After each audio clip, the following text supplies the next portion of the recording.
Robbie, that really was a game of two halves. Let's start with the first half. Arguably one of the worst performances of the season. Yeah, I know, but you look at that, Lee, and apart from the horrible goal we conceded, which was a nothing really, Dan knows he should do well, and obviously then Harvey makes a mistake and then Dan makes a great save. Other than that, I thought we finished the first half quite stronger. I regrouped a little bit at half time, made a change, and I think second half we were good value. What was your message to the boys at half time, and please do keep it clean? Yeah, no, the message was to, just we made a change, brought Macker off and put Scotty in midfield and give Harvey licence to get forward in the wing-back area, because obviously we played three at the back today, which we thought we only had two recognised strikers, so I thought, let's play three at the back. Thought it made us a little bit stronger, to be honest. With Richard sat in front protecting, just allowed us to get high and wide, and I think Harvey's a bit better at that than doing Mac, and I think that showed in the second half. What was your view on the goal? Because it's come from a long way. Obviously Dan will be disappointed it's been beaten, but you can't really lay the blame too much at Dan's door, can you? Yeah. No, he's got to save it. He knows that. But like I said to him at half time, you made a mistake. When a keeper makes a mistake, it's a goal.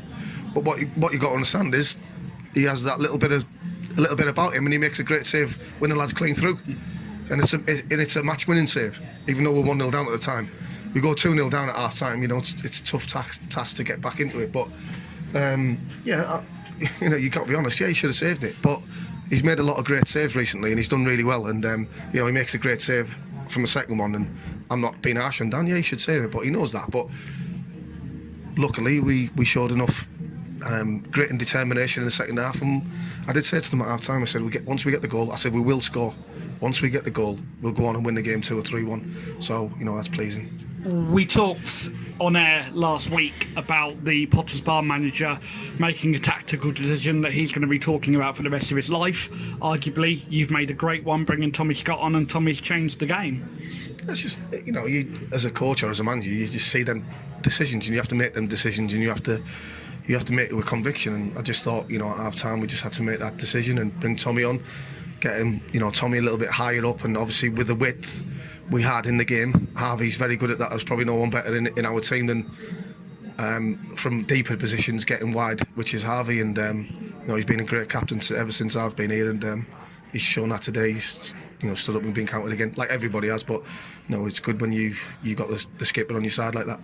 Does it show the bond within the squad when you've got injured players travelling to games? Calvin was here today and he was getting involved cheering on the lads. That's great to see. It must show the unity in the squad, Robbie. Absolutely. I mean, it's fantastic, and we haven't got a bad lad. That's a really good thing about us. We haven't got a bad lad. We've got people who are pulling in the right direction. Sometimes we've made mistakes, of course we have, but what we've got is we've got a good team spirit, a really good team, full of quality.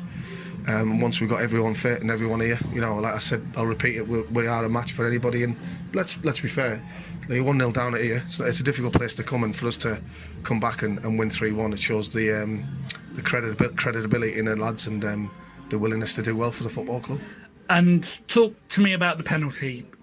We couldn't really see it from where we were, but it's just not more penalty. Absolute penalty, yeah. I mean, listen, Jimmy's quick thinking, Jimmy Wild throwing it in. Jimmy's got there, clipped it over the lad, even though the ball's in the air, he's made contact and it's a foul.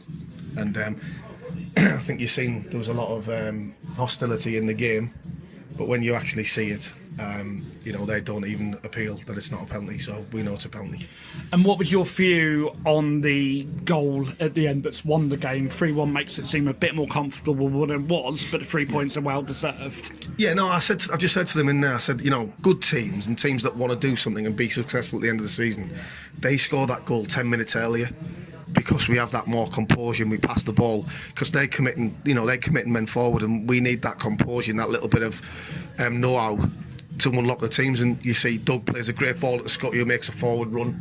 Scotty plays it, there's a little bit of a break, and then Doug's followed the pass, and he's in there just to, listen, Doug took, there's nobody in and around the final third who makes a pass just as good as Doug in the league. And, you know, Jimmy's put it away and Jimmy's on fire.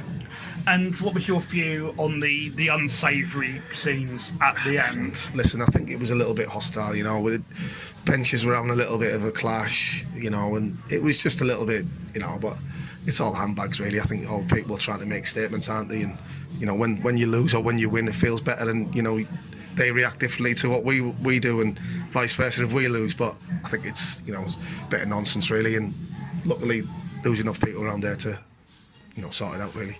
Rocks up to 5th in the league, back in the playoff zone. That's got to feel good on a Saturday night.